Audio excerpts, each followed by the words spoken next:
Halo teman-teman semua, kembali dengan Kak Vino di sini. Kita kali ini akan membahas lanjutan tentang materi gerak lurus, yaitu tentang khusus pada GLBB ya, atau gerak lurus berubah beraturan. Oke ya teman-teman, kalau di video sebelumnya teman-teman sudah bicara tentang GLB, kali ini adalah khusus tentang GLBB.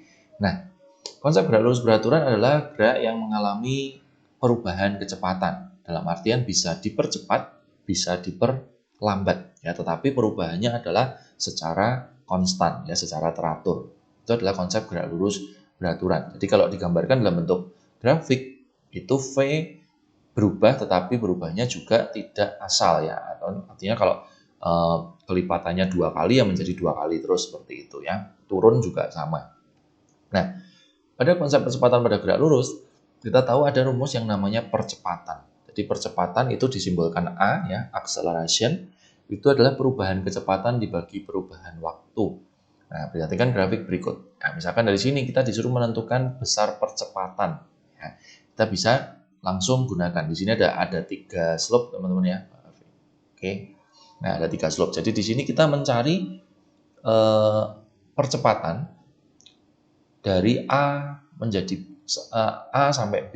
Ya, kita gunakan delta V per delta T, atau kita langsung tulis saja V-nya B dikurangin V-nya A, nanti dibagi dengan waktunya ya. Nah, kita bisa baca di grafik ini V-nya A itu 0, V-nya B itu 2, teman-teman ya. Nanti saya berikan titik-titik. Nah, V itu kita baca di sumbu Y ya, teman-teman. Jadi V-nya B itu 2 dikurangi 0 dibagi waktunya itu 3 sekon. Jadi kita dapatkan 2 per 3 meter per sekon kuadrat. Sedangkan percepatannya dari B ke C, ya berarti V-nya C dikurangi V-nya B dibagi waktu ya. Waktunya ya waktunya C dikurangi waktunya B. Jadi ini kalau teman-teman mau tuliskan yang lengkap ya lebih baik ya. Jadi ini T-nya C dikurangi T-nya B. Jadi V-nya pada saat di B dan di C kebetulan sama, jadi sama-sama 2. 2 dikurangi 2 dibagi 7 dikurangi 3. Jadi 0 per 4 dapatnya 0. Jadi pada saat B sampai C itu dia tidak mengalami percepatan. Kemudian pada saat C sampai D, ya artinya V-nya D dikurangi V-nya C dibagi T-nya D dikurangi T-nya C. Jadi 5 dikurangi 2 dibagi 9 dikurangi 7. 3 per 2 meter per sekon kuadrat, seperti itu. Itu cara mencari percepatan. Oh ya, ada pertanyaan jenis gerak ya, jenis gerak. Jadi kalau di sini percepatannya positif, itu berarti jenis geraknya adalah GLBB dipercepat. Nah, kemudian kalau percepatannya 0 itu berarti benarnya sedang melakukan GLB.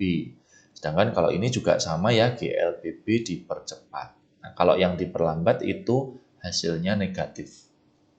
Oke, itu konsepnya dari grafik. Kemudian untuk rumusnya, kita akan gunakan rumus sakti ini, teman-teman. Ya, kenapa saya bilang rumus sakti ya? 3 rumus ini itu akan teman-teman pakai cukup lama ya, bahkan nanti sampai materi kelas 11, kelas 12 pasti banyak yang menerapkan konteks rumus GLBB. Jadi rumus GLBB itu utamanya ada 3 ini. VT adalah V0 ditambah AT, lalu S adalah V0 dikalikan T ditambah setengah AT kuadrat, kemudian VT kuadrat sama dengan V0 kuadrat ditambah 2AS, seperti itu.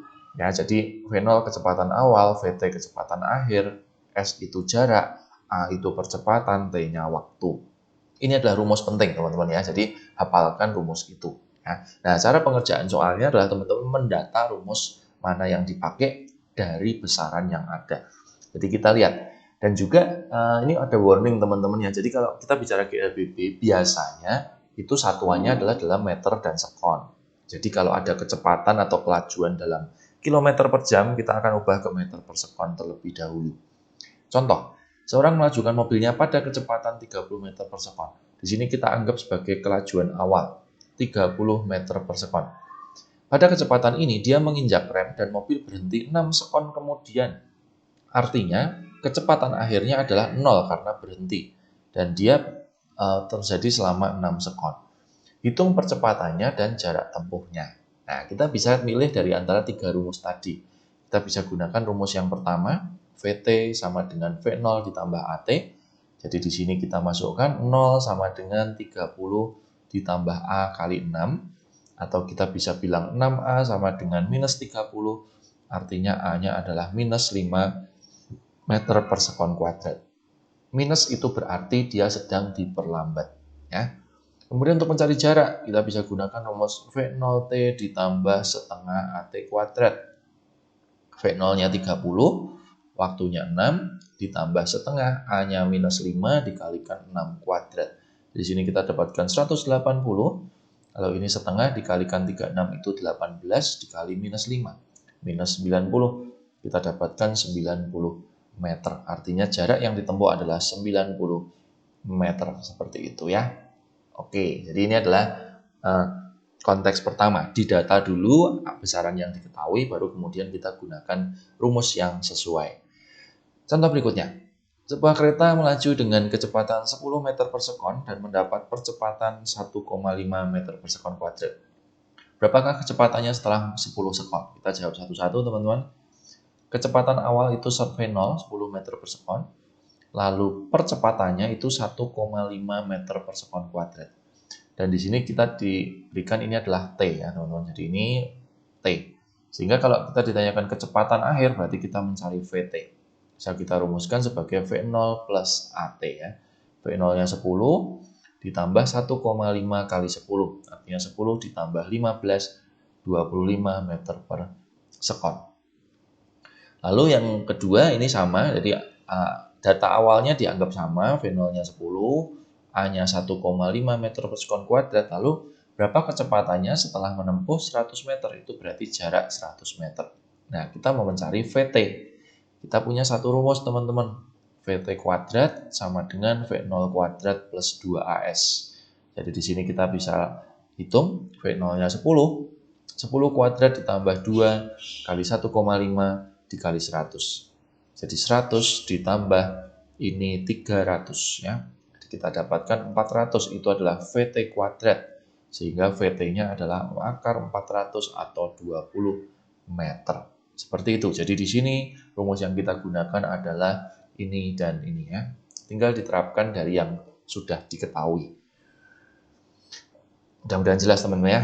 Selanjutnya, sebuah pesawat terbang memiliki mesin yang dapat memberinya percepatan 2 meter per sekon kuadrat. Ini adalah A, 2 meter per sekon kuadrat. Kemudian pesawat terbang mulai bergerak. Ini ada rule-nya teman-teman ya. Jadi mulai bergerak itu dianggap V0-nya adalah 0.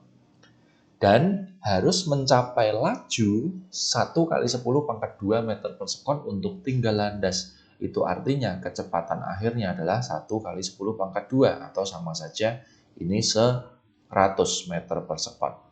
Pertanyaannya adalah berapa panjang landasan minimum yang diperlukan oleh pesawat tersebut. Berarti kita akan mencari S ya. Nah, walaupun di sini mencari S dan kita punya rumus yang S sama dengan V0T plus setengah AT kuadrat, kita nggak gunakan itu teman-teman karena tidak diketahui T-nya. Kita bisa gunakan rumus yang ini. VT kuadrat adalah V0 kuadrat plus 2AS. Nah, di sini teman-teman tinggal masukkan 100 kuadrat sama dengan 0 kuadrat ditambah 2 kali 2 kali S. Jadi ini 10.000 sama dengan 4S, sehingga S-nya adalah 10.000 dibagi 4. Kita dapatkan 2.500 meter. Itu adalah panjang landasan minimal yang diperlukan. Seperti itu ya. Jadi rumus apa yang digunakan itu tergantung datanya. Ya, bisa jadi teman-teman dalam satu kali penggunaan rumus langsung ketemu hasilnya, bisa jadi kita harus mengkombinasi dua rumus seperti itu. Berikutnya, seekor angsa di danau. Wah, angsa nih ya bayanginnya. Seekor angsa di danau bersiap untuk terbang dengan cara berlari dengan percepatan 0,35 meter per sekon kuadrat dan harus mencapai kelajuan 6 meter per sekon agar bisa terbang sempurna ya kan, kayak pesawat tadi ya teman-teman. Jadi ini juga sama. Kita anggap V0-nya itu 0. Lalu A-nya adalah 0,35 meter per sekon kuadrat. Kemudian VT-nya adalah 6 meter per sekon. Pertanyaannya adalah berapa jarak yang ditempuh dan berapa lama waktu yang diperlukan. Nah, kita bisa gunakan mungkin yang pertama dulu dengan rumus yang tadi. VT kuadrat sama dengan V0 kuadrat plus 2AS. Jadi 6 kuadrat sama dengan 0 kuadrat plus 2, 0,35 dikalikan S. Di sini kita dapatkan 36 sama dengan 0,07 S, sehingga S-nya ya kita dapatkan 36 dibagi 0,07 ya, atau 3600 per 7 meter. Sepertinya tidak pas ya. Lalu kemudian yang B, berapa lama waktu yang diperlukan? Ya, kita bisa gunakan VT sama dengan V0 plus AT. VT-nya 6, V0-nya 0, 0,35 kali T. Sehingga T-nya adalah 6 dibagi 0,35 atau 600 dibagi 35. Kita bisa bagi 5 itu 120 per 7 sekon. Seperti itu saja ya teman-teman, karena angkanya nggak bagus ya. Jadi di sini rumus yang kita gunakan adalah rumus ini dan rumus ini ya. Jadi teman-teman bisa lihat intinya hanya pada 3 rumus tadi, tapi teman-teman harus perhatikan data yang diketahui seperti itu. Nah, berikutnya untuk konteks GLBB kita juga bisa menghitung khusus jarak dari grafik VT tadi. Jadi kalau di depan tadi kita sudah menghitung percepatan, di sini kita bisa menghitung jarak ya. Caranya adalah dengan menggunakan luas. Wah, ini sederhana banget. Jadi kalau menghitung jarak dari grafik VT itu adalah luas di bawah kurva. Gampang banget ya teman-teman. Jadi kalau ini slope yang pertama ini dianggap segitiga, ya kita gunakan luas segitiga. Nanti ini luas persegi panjang, ini luas trapesium, tinggal dijumlahin aja gitu ya. Contohnya misalkan seperti ini, ada soal yang kita kombinasi ya. Di pada grafik berikut hitunglah percepatan pada saat 4 sekon pertama. Oke, kita jawab satu-satu aja. Jadi kita anggap ini sebagai titik A, lalu ini titik B, ini titik C, ini titik D. Nah, ketika kita mau mencari percepatan pada saat AB, berarti kita harus mencari VB dikurangi VA dibagi waktunya B dikurangi waktunya A. V-nya B adalah 40 dikurangi 0, waktunya 4 dikurangi 0. Jadi 40 dibagi 4, 10 meter per sekon kuadrat, seperti itu. Kemudian yang B, percepatan dari detik ke-8 hingga ke-10. Jadi kita mencari A dalam batas C sampai D. Jadi ini adalah V-nya D dikurangi V-nya C dibagi T-nya D dikurangi T-nya C. V-nya D itu 0 dikurangi 40 dibagi waktunya 10 dikurangi 8. Jadi 40 dibagi 2 kita dapatkan minus 20 meter per sekon kuadrat satuannya. Ya, minus itu artinya dia sedang diperlambat. Sedangkan kalau kita mau mencari jarak total, nah kalau dari grafik kita bisa menghitung sebagai luas kurva. Ya, jadi di sini seandainya teman-teman mau anggap ini adalah bangun pertama, bangun kedua, dan bangun ketiga, maka kita tinggal jumlahkan saja. Ya, atau misalkan ada yang berpikir, oh ini kan trapesium, ya nggak ada masalah. Ya, jadi ini kita tinggal gunakan luas 1 ditambah luas 2 ditambah luas 3. Ya. Luas 1 adalah segitiga, jadi alas kali tinggi bagi 2. Luas yang 2 adalah persegi panjang, panjangnya 4, dikalikan tingginya atau lebarnya 40. Lalu ditambah lagi dengan luas yang segitiga ini, alasnya 2 kali 40 bagi 2. Ya, di sini kita dapatkan 80 ditambah 160 ditambah 40. Jadi artinya 280 meter. Ya, tapi seandainya teman-teman mau menghitung ini sebagai luas trapesium, silahkan ya. Jadi ini saya berikan catatan khusus bahwa ini juga bisa dicari sebagai luas trapesium. Ya, jadi kalau misalkan kita buktikan luas trapesium itu adalah jumlah sisi sejajar dikali tinggi dibagi 2. Jumlah sisi sejajarnya adalah yang atas ini 4, yang bawah 10 ya.